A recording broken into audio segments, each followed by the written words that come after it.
En el Evangelio de Juan, capítulo 3, se nos cuenta una de las historias más impactantes del Nuevo Testamento.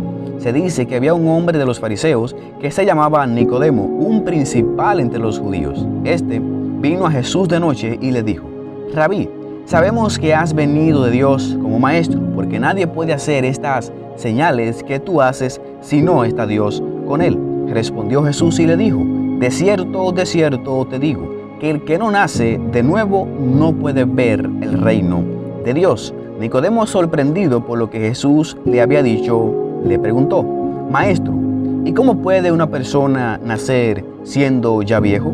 ¿Puede acaso entrar por segunda vez al vientre de su madre y volver a nacer?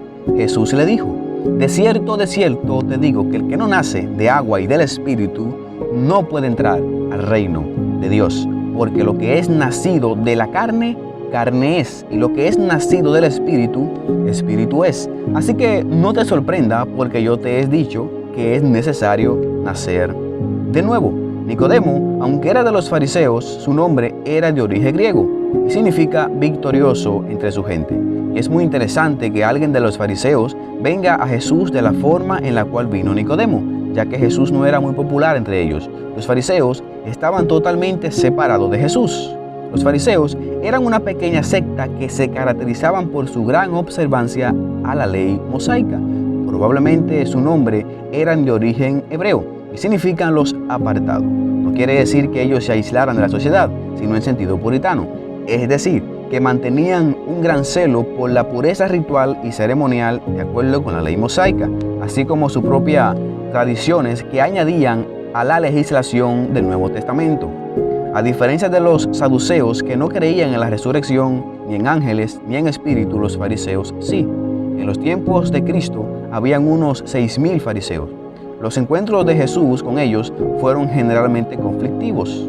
El Señor los desaprobó porque usaban las tradiciones humanas para anular las Escrituras. Nicodemo, siendo uno de los fariseos y una persona muy importante entre los judíos, vino a Jesús de noche. Si hay algunas razones por las cuales se cree que Nicodemo vino de noche. La número uno, algunos estudiosos dicen que la noche representaba la oscuridad espiritual de su corazón. En Juan 1:5 dice que Jesús es la luz en las tinieblas. Y Cristo mismo lo dijo: yo soy la luz del mundo. El que me sigue no andará en tinieblas, sino que tendrá la luz de la vida. Quizá también Nicodemo vino a la hora nocturna para así tener más tiempo para hablar con Jesús, ya que en el día estaba muy ocupado en su trabajo.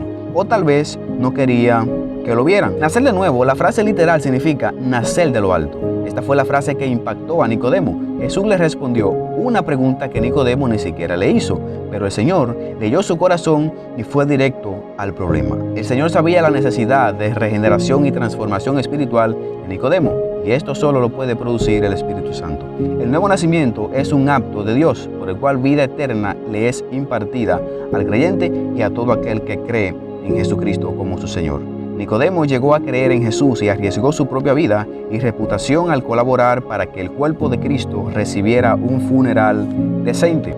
Hoy en día hay una gran necesidad de regeneración y transformación espiritual en la vida de cada persona que no han aceptado a Cristo, así como los fariseos.